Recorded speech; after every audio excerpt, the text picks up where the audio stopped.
बढ़ते हैं और अब बात करते हैं गंगा स्नान की और उस पर छिड़े सियासी घमासान की, क्योंकि प्रयागराज में चल रहा है महाकुंभ। लेकिन स्नान करने के लिए आखिर अखिलेश यादव ने प्रयागराज को क्यों छोड़ दिया? कहां पर वो करने पहुंचे गंगा स्नान, जिस पर छिड़ा सियासी घमासान? बात होगी।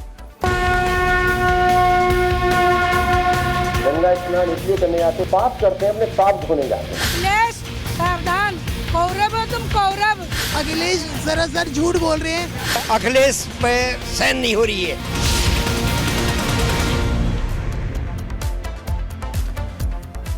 प्रयागराज में महाकुंभ चल रहा है। करोड़ों भक्त बड़ी संख्या में जाकर गंगा स्नान कर रहे हैं। लेकिन एक तरफ ये भव्य तस्वीरें हैं तो दूसरी तरफ अखिलेश यादव प्रयागराज में गंगा स्नान न करने के बजाय हरिद्वार पहुंच गए, जहां उन्होंने जो है गंगा स्नान किया। इस पर अब साधु संत बड़े सवाल खड़े कर रहे हैं। अब इस पर सियासी घमासान क्यों छिड़ा है और आखिर क्यों है संत नाराज? देखिए।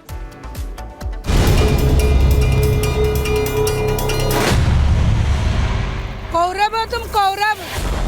साधु संतों का यह आक्रोश है अखिलेश यादव के खिलाफ। जिस तरह से अखिलेश यादव लगातार महाकुंभ पर सवाल उठा रहे हैं, फिर प्रयागराज महाकुंभ में ना जाकर हरिद्वार में डुबकी लगा रहे हैं, उससे भले ही अखिलेश यादव कुछ संदेश देने की कोशिश कर रहे हो, लेकिन अखिलेश यादव से साधु संत बिल्कुल खुश नहीं। कट्टरपंथियों का खून है उनकी रगों में। वो कहता ना मैं यादव हूँ, यादव नहीं है वो, ये नकली यादव है। अब सनातन मिटेंगे नहीं, अब सनातन तुम जैसों के मिटा के रखेंगे। सिर्फ साधु संत ही नहीं, जिस तरह से अखिलेश ये कह रहे हैं कि महाकुंभ में लोग पाप धोने जाते हैं, धर्म से ज्यादा रोटी की जरूरत है, उनके इन बयानों को लेकर भी बीजेपी उन पर हमलावर है। जब व्यक्ति अपनी संस्कृति से भिज्ञ नहीं होता है तो इसी प्रकार के ऊटपटांग बयानबाजी के द्वारा ध्यान आकर्षण करने का प्रयास करता है। जब माँ गंगा का स्नान करना हुआ तो कुंभ प्रयागराज में हो रहा है और स्नान करने रात के अंधेरे में हरिद्वार में चले गए। जनता सब समझ रही है।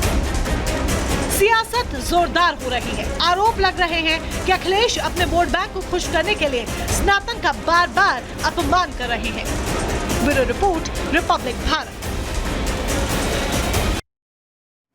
तो अखिलेश यादव ने गंगा स्नान किया तो इस पर सियासी घमासान छिड़ गया है। साधु संतों की तरफ से लगातार प्रतिक्रियाएं सामने आ रही हैं। ऐसे में चिदानंद महाराज ने क्या कुछ कहा है, सुनिए जरा।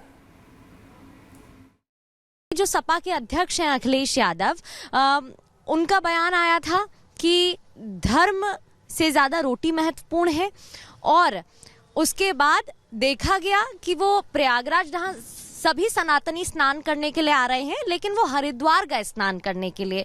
तो क्या संकेत है? देखिए, मुझे लगता है समय आ गया है, और अखिलेश जी बड़े पढ़े लिखे व्यक्ति हैं, and he is environmental engineer also, and I think time has come for him also. अपने एनवायरमेंटल इंजीनियरिंग को सोशल इंजीनियरिंग से ऐसा जोड़ना है अब कि नो मैटर व्हाट, यही मौका है।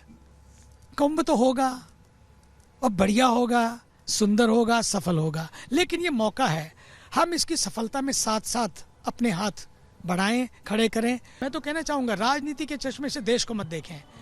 चुनाव से पहले दल होना चाहिए और चुनाव के बाद देश होना चाहिए। इसलिए राजनीति के चश्मे से नहीं, राष्ट्रनीति के चश्मे से देखें। तो अब चश्मे बदलने का टाइम आ गया है। ऐनक बदलें, एंगल बदल जाएंगे आपके। तो स्वामी चिदानंद सरस्वती को आप यहाँ पर सुन रहे थे। शिखा भी ग्राउंड जीरो से हमारे साथ जुड़ चुकी हैं, महाकुंभ से लगातार रिपोर्टिंग कर रही हैं। शिखा, वहां पर अगर आप और लोगों से भी बातचीत कर पाए, इस पर आम प्रतिक्रियाएं जान पाए और साधु संतों से भी बातचीत कर पाए, तो जरा जाने समझने की कोशिश कीजिए, क्योंकि कहीं ना कहीं इसको लेकर भी बयानबाजी हो रही है कि महाकुंभ में अखिलेश यादव नहीं आते हैं, लेकिन हरिद्वार जाकर गंगा स्नान करते हैं। हाँ बिल्कुल मोनिका, देखिए यहाँ पर हम प्रतिक्रियाएं जानने की कोशिश करेंगे। हमारे यहाँ पर आचार्य जी भी, उनसे बात कर जी। ये कहते हैं कि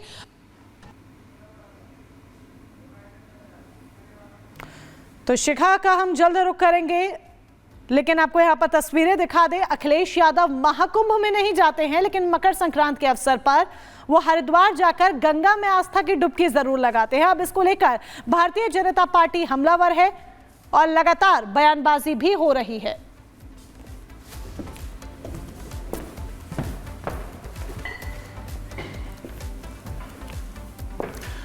तो एक तरफ जहां प्रयागराज में दर्शन करने के लिए नहीं जाते हैं, जहां पर वहीं सियासत इस पर जमकर होती हुई दिख रही है, वहीं अब बात करते हैं दिल्ली की, जहां पर दिल्ली में असदुद्दीन ओवैसी की पार्टी भी अपनी सियासी जमीन तलाश रही है।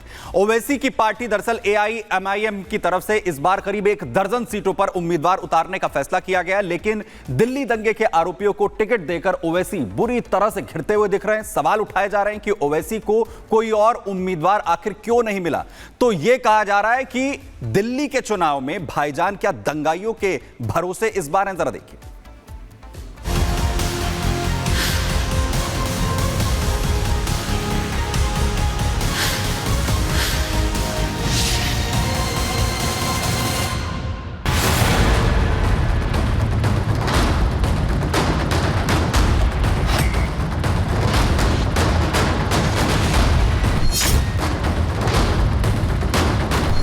सुनो अभी टाइम कितना है? हाँ 15 मिनट। Very sorry. भड़काऊ बयानबाजी को लेकर चर्चा में रहने वाले AIMIM के मुखिया असदुद्दीन ओवैसी फिर चर्चा में हैं। ओवैसी इस बार इसलिए चर्चा में है क्योंकि ओवैसी ने दिल्ली दंगे के आरोपियों को टिकट देकर अपना उम्मीदवार बनाया है। ये जो आप तस्वीर देख रहे हैं, ये तीनों दिल्ली दंगों के 3 बड़े चेहरे हैं। पहली तस्वीर ताहिर हुसैन की है, जो दंगा भड़काने और इंटेलिजेंस ब्यूरो के अधिकारी अंकित शर्मा की हत्या के आरोप में जेल में बंद था, लेकिन ओवैसी ने अब ताहिर हुसैन को मुस्तफाबाद विधानसभा सीट से टिकट दिया है। दूसरी तस्वीर शिफा उर रहमान की है, जो दिल्ली में दंगा भड़काने के आरोप में तिहाड़ जेल में बंद है और इस पर UAPA का केस लगा हुआ है, लेकिन ओवैसी ने शिफा उर रहमान को ओखला विधानसभा सीट से टिकट दिया है।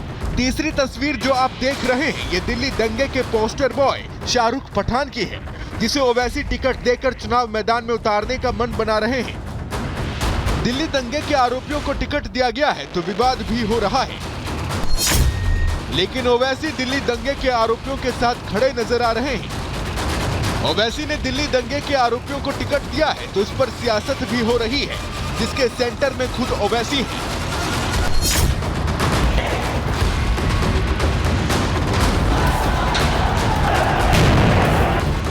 गौरतलब है कि 24 फरवरी 2020 को उत्तर पूर्वी दिल्ली में हिंसा भड़क उठी थी, जिसमें 53 लोग मारे गए थे और कई लोग घायल हुए थे।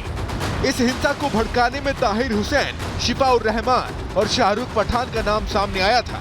ये लोग जेल भी गए, लेकिन जिस तरह से ओवैसी ने अब दिल्ली दंगे के आरोपियों को चुनाव मैदान में उतारा है, उससे ओवैसी के विरोधी उन पर सवाल खड़े कर रहे हैं। ये कहा जा रहा है कि बात बात पर संविधान की दुहाई देने वाले ओवैसी दंगाइयों के भरोसे इस चुनाव में क्यों हैं? Bureau report, Republic Bharat.